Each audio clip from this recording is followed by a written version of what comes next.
Welcome to The Artist Politic. Today we talk with Chong the Nomad at Vermillion Art Gallery on Capitol Hill. She's a young EDM producer, performer, and songwriter. We talk about Election Night 2016, what it's like to fall in love, and where her music fits within the political landscape.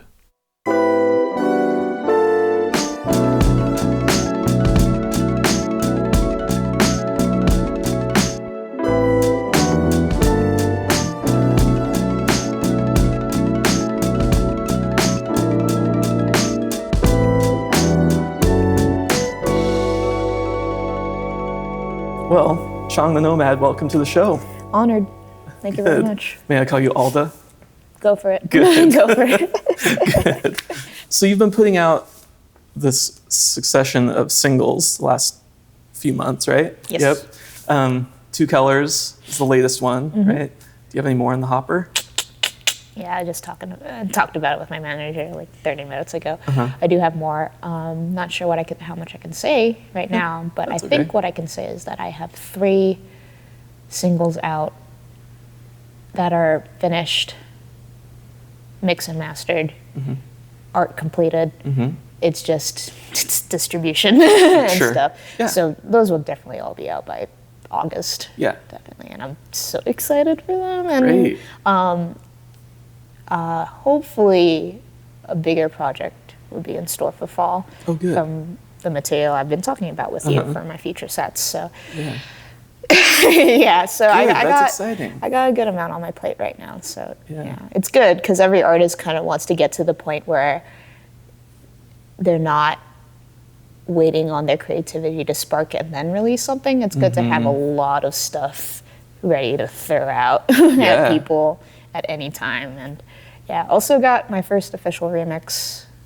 Got a artist, can't tell right now, but it's I'm like jumping in my seat thinking about it. So. Oh, good. Have you done the remix yet, or just kind of locked it down? Oh, done. Mixed, mastered, everything. Ooh. Everything's out. Oh, great. So just waiting to hear from the label and everything. So yeah. Oh, that's exciting. It's gonna be a great summer. Yeah, good.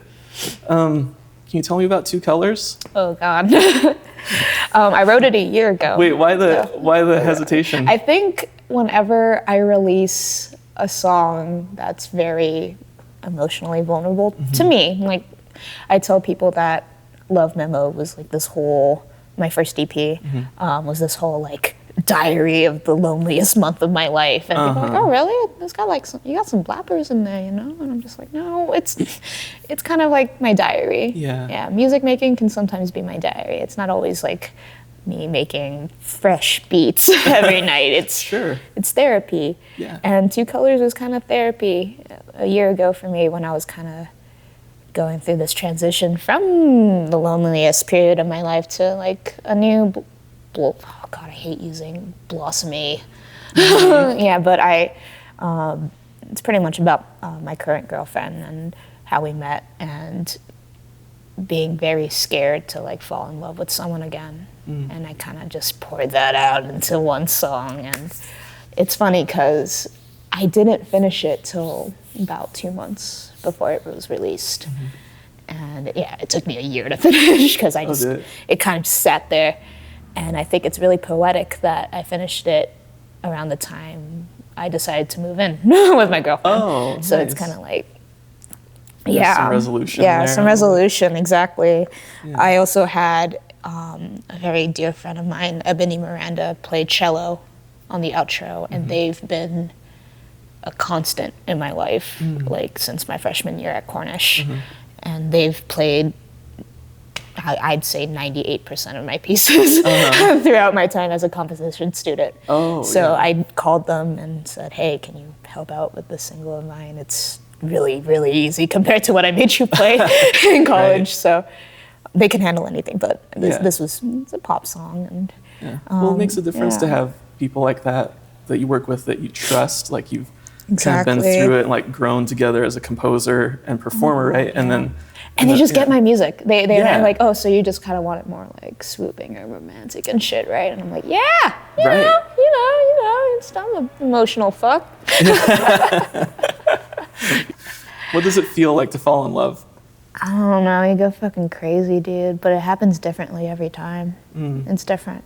And I think one of the things that I've learned is that infatuation is very different from falling in love, because like you can feel all the things off after like 1 or 2 dates and then not realize that this person is who you wanted to be, and you just create this idea in your head that you're gonna run away to your forever, and it's stupid. But I'm a hopeless romantic at heart, so yeah. I mean, which is good. Like, I mean, I make the best music when I'm all like in my feels.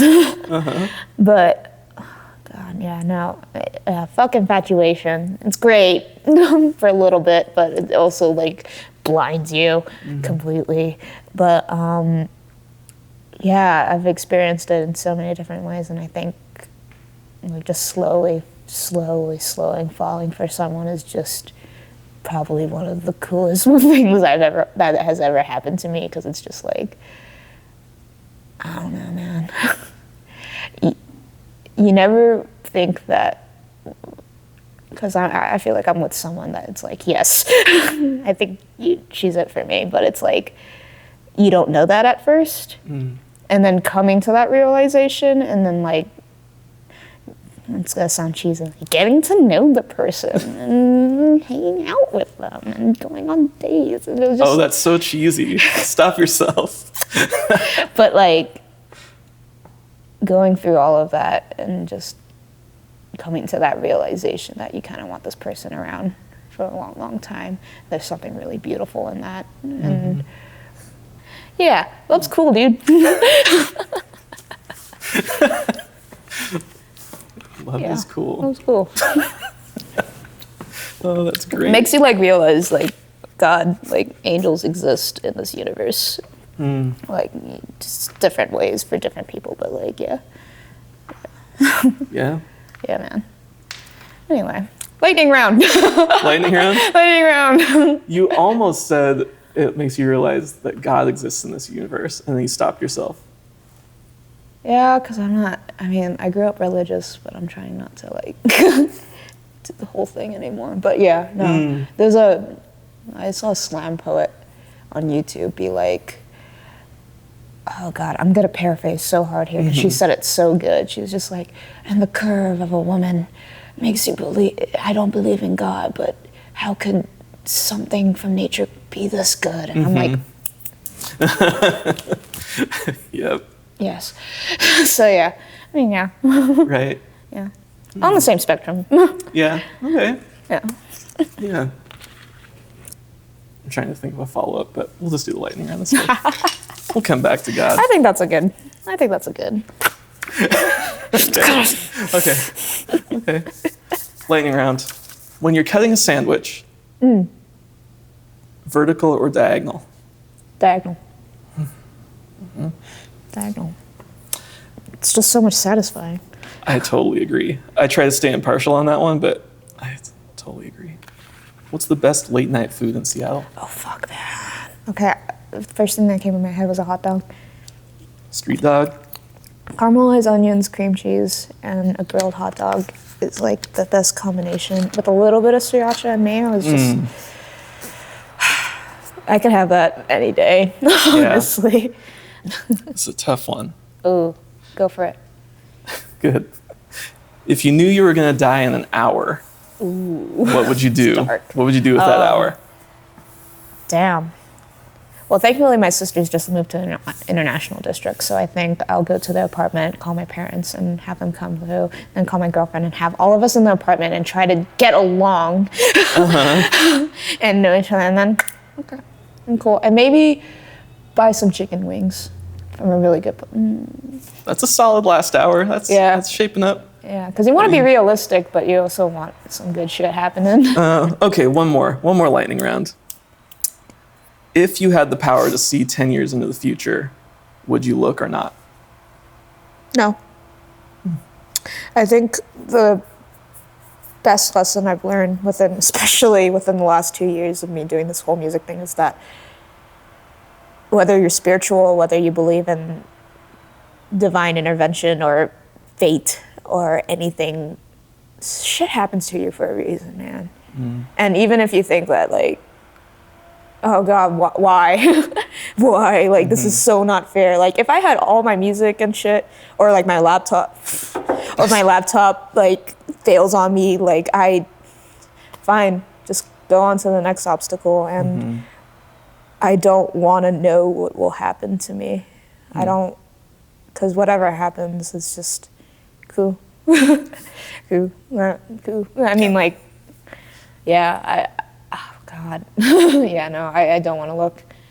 I think, I didn't know I was going to be doing stuff like this someday. Like, this is out of my, honestly, I think before I started doing any music professionally, I gave myself like a 10 year, like, deadline, I guess. But shit happens for a reason. I moved from the East Coast back to the West Coast, long story, and it basically dragged kicking and screaming because I was 16. I was a 16-year-old and I wanted to go to Berklee College of Music, and now it's not really possible, but I'm so happy with what has happened, and now I live in my favorite city. And yeah, I got a lot of beautiful people around me that love and support me, and I'm good, man. I'm good. 10 years from now, I mean, like, even if it's me lying in a ditch, I'm like, I got there for a reason. Yep. Why not? There you go. So you've mentioned your girlfriend. You've mentioned moving in with your girlfriend. You've mentioned your religious parents. Yeah. Do you have a crazy coming out story? Oh my God. I have a terrible coming out story. I don't mind sharing it because, like, I think I'm at that point where, like, I've been out, but I've been kind of trying to be careful with, like, social media presence. Like, interviews nowadays, I'm kind of just like, oh, I don't fucking care. Yeah. So I was really into Tumblr when I was 15, 16. And it's so funny because this was before I came out, but I think my parents came to me when, I forgot what bill it was, but it was the bill to legalize gay marriage in Washington State. And they had a talk with me, and like, you know why we don't support this, right? And I just kind of nodded my head, and then right afterwards I went on Tumblr and just keyboard smashed, really angry rant, and just posted it. My dad had to borrow my laptop. Left there. And it's funny because at that time I was like, I'm straight. I'm straighter than straight. And it wasn't until 2 months later though that I started dating my ex, and they found out, and it was a whole mess. And I mean, you go through shit for a reason, and now I'm kind of like, we're all at a safe zone right now, like just kind of like a don't ask, don't tell situation. And it's, man, I worked hard to get to this place. Yeah, so it's fine. It's fine. Yeah. Like that, you've seen that picture with the dog and the fire all around him, and he's saying it's fine. That's essentially me, but I'm not getting burned, so I'm fine. It's sad. A lot of people are like, oh my God, that's so bad. And I'm just like, they leave. I get left alone now. I get to do my own thing.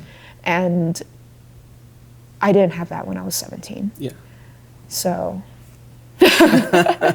Right. Yeah. You are 23 years old. Is that correct? Yes, sir. So 2016 was your first experience participating in a presidential election. Yeah, it was.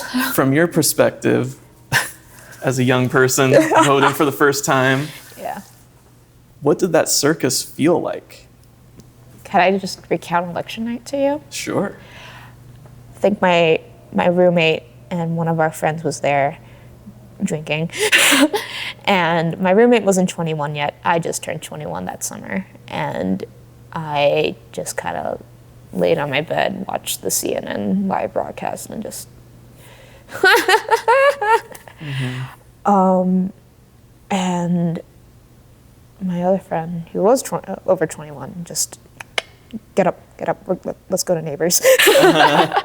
And they were showing the news on the big screens there too, and it was probably the most surreal night of my life. And we went to karaoke, and it was weird because I was just like, it was a good reminder that, like, okay, things will change, but like this will be the same, kind of. And like the social stuff around you won't change. Like, it's not like, but I mean, it is a big deal. and yeah, but I think, yeah, it was just a really surreal night, and I got wasted. I have video. And I don't want to delete it because it's a good reminder of like, hey, this happened. Right. But I think it was a beautiful thing to like have a friend at that time and just remind me that, hey, it'll be fine. This sucks, but look what's around you right now. Look at the people around you. Look at who loves you. And just take comfort in that for the time being and hold out for the storm for the next 4 years. Hopefully less than that, but it's so hard and complicated, and also vice president sucks too. Yes. So yeah. So, one more year. Yeah. So that night, election night, what do you think was like the biggest thing on your mind that made you so emotional? I used to be a very optimistic, positive, I mean, I still am, but different. When I was 17, 16, I used to be very like, oh, believe in the good in people and what we can do as a society. And then I worked at a Buffalo Wild Wings. And cynicism. And the cynicism hammer just hit me on the head. I was like, oh no, people are actually kind of terrible. And I think that night was kind of another reminder that, like, okay, this country isn't really exactly what I thought it was. It's kind of, yeah. I think that's what broke my heart the most, was that there were people willing to vote for this guy just because they hated this one so much, and out of spite, and yeah, I think losing hope was the most, because I remember when people were scared that Obama was going to get elected for a second term, and then it happened. I was chill. I didn't even get to vote that year, and I was like, oh, we're fine. We're fine. No. Well, you were just talking about music in relation to kind of the greater picture. Like, we were just talking about politics and where that fits in, and social justice maybe where that fits in. And then it seems like you were kind of getting at that. I think your music doesn't quite fit in with those. Because I see EDM as an escape from all that shit, man. Yeah. It's an escape. So I guess, subconsciously I ignore that, because the craft that I dedicate myself to is just, it's liberation from all the worries, from anything, really, from your life, from the state of your freaking country. It's an escape. So I guess, yeah. Yeah. I think that kind of contributes to it. And I want to make music that helps people escape. A lot of your more recent songs, they have the vocal element now, and the way that you're writing lyrics right now is almost mantra-like. Would you describe them as mantras? Maybe, kind of in that realm. Do you have any mantras that float around in your head? They're more personal? that get you through Just the like day? sayings and Yeah. things in my head. It's funny. The first thing that came in my head is chill the fuck out, dude. I think I worry too much about what people think about me. I think, and I like my astrology friends would be like, "Oh, Leo." But yeah, I care way too much about what other people think about me, which is dangerous because I am in the music industry. I will, and thankfully from my experience with the internet, I think I've had an early enough experience with like how to handle online criticism and such. But yeah, I think that still happens to this day where I just need everyone to freaking like me, dude. And that's not gonna happen. There's gonna be some people that will watch this interview and think I'm a stud, and then they're just gonna hate me. And I have to be okay with that. So yeah. What's a strategy for being okay with that?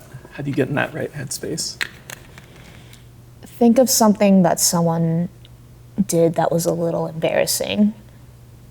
And when was like the last time you thought of that? And like, I mean, we all do these like little things throughout a day and think people are like watching us and under a magnifying glass. Yeah. And in reality, no one gives a fuck about you, dude. I mean, yeah. I mean, That's right, yeah, though. but like, it's what sticks with people the most is the kindness and generosity that you put out, and I think that's what I'm trying to focus on.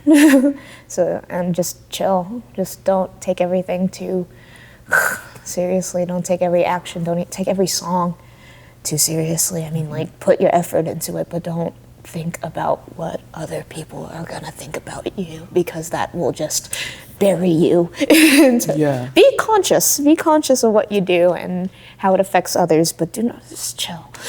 Yeah. Chill the fuck out, dude. But yeah, There it is. definitely. All right. Well, Alda, thanks for being here. Thanks for Dude, coming thank through. you so much. This was fun. This was great. Good. This was great, and I love this space so much. Me too. Thank you.